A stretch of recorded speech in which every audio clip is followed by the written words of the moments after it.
Have you ever wanted something for so long, worked for it, dreamed about it only to feel a strange emptiness the moment it was finally yours? Why does success sometimes lose its shine so quickly? This is a story that reveals what true wealth really is, and it might just change the way you see everything. Long ago, in a distant village, lived a merchant named Marcus. By every measure, he was the richest man for miles around. His house overflowed with chests of gold coins, shimmering jewels, and the finest silks. Its walls were a gallery of treasures gathered from every corner of the known world. When he walked through the streets, people would bow. They envied him.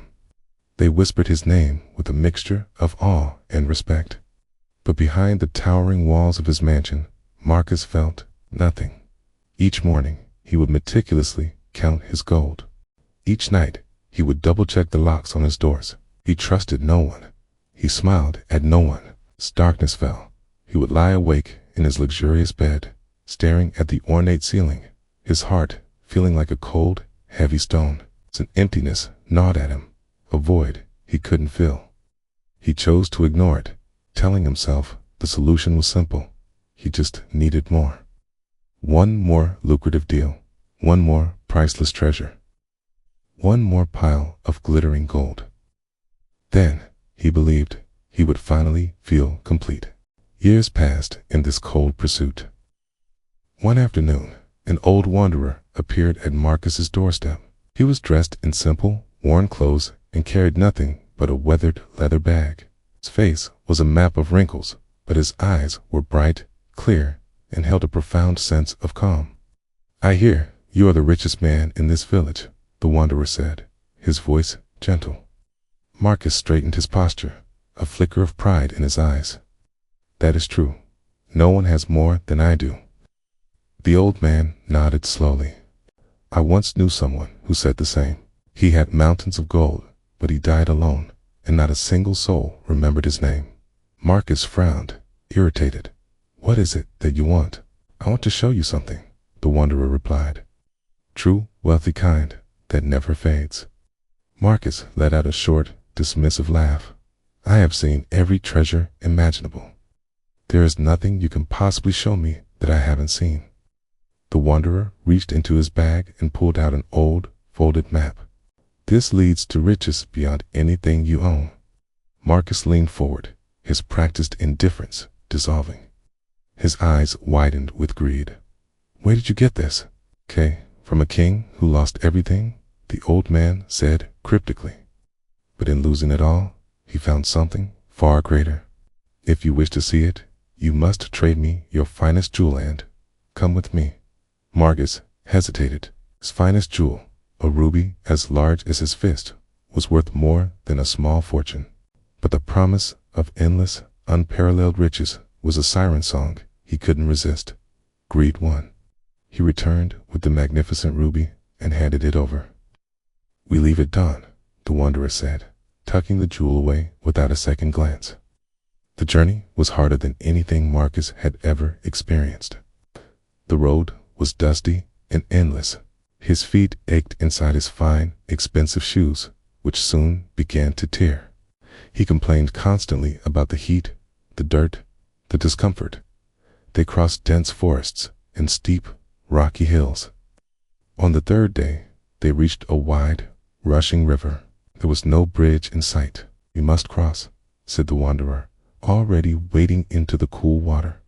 Marcus stood on the bank, horrified. "My clothes, my bag of coins." "Then leave them," the old man replied simply. Hesitantly, Marcus followed. Halfway across, the current tugged at his heavy bag, and it slipped from his grasp. Gold coins spilled into the water, flashing for a moment before vanishing downstream. "My money?" he cried out in panic. "Keep walking," the wanderer called back from the other side. When Marcus finally stumbled onto the far bank, soaked, shivering, and furious, something else stirred beneath his anger. It was a strange, unfamiliar sensation. For the first time in years, he felt truly, intensely alive. They continued their journey. In a small, humble village, a poor family with with almost nothing invited them to share their meager meal. Their house had cracked walls and sparse furniture, yet it was filled with warmth and laughter. Stories were shared around the fire. Children played at their feet. The joy was infectious. Finally, Marcus had to ask, "You have so little. How can you be so happy?" The father of the family smiled, a genuine, heartwarming smile. "We have each other. We have this moment. What more do we truly need?" Marcus had no answer. Weeks turned into a month. They slept under the vast, open skies, and Marcus began to notice things he'd never seen before: the way the sunset painted the valleys in shades of gold and purple, the symphony of crickets at dusk, the crisp scent of the morning air. It felt as if something inside his chest, something long frozen, was slowly beginning to crack open. One evening, as they sat by a campfire, he asked softly, "When will we reach the riches?" "Soon," the wanderer promised. The next morning, they arrived at a hidden cave tucked away in the side of a mountain.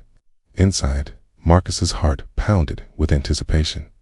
He expected to see piles of gold, chests overflowing with diamonds. Instead, he found only a single object standing in the center of the cavern, a large, ornate mirror. "Look," the wanderer urged. Marcus stepped forward and gazed at his reflection.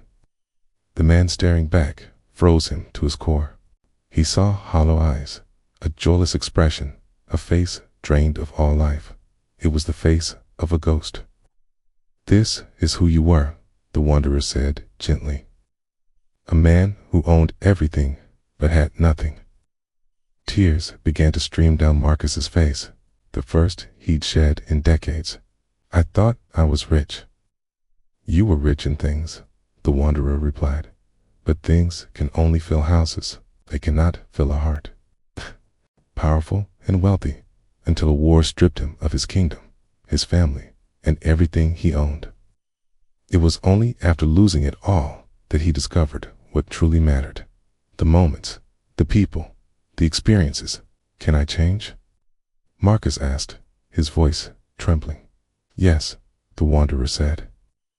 "By choosing life over possessions." When Marcus turned to thank the old man, the cave was empty. The wanderer was gone. Marcus walked home slowly. The journey back was different. He stopped to help farmers with their harvest. He laughed with children playing in the streets. He sat and listened to the stories of village elders. Each small connection, each shared moment, felt more valuable than all the gold he had ever owned. When he finally returned to his mansion, his treasures seemed cold, silent, and lifeless. They held no warmth, no memory, no joy. He sold most of them. With the rest of his life, he traveled not for riches, but for experiences. He learned new languages, tasted new foods, danced at festivals, mourned at funerals, and for the first time, he truly lived. Years later, an old friend found him and asked, "Marcus, are you still a rich man?" Marcus smiled, his eyes crinkling with genuine happiness. "I have nothing in my pockets," he said, "but I am the richest man alive, because true wealth isn't what you hold in your hands, it's what you carry in your heart." Things fill houses, experiences fill lives. So, take a moment and ask yourself, are you building a vault, or are you building a life? Thanks for watching. If this story resonated with you, hit that like button and subscribe for more content that makes you think. See you next time.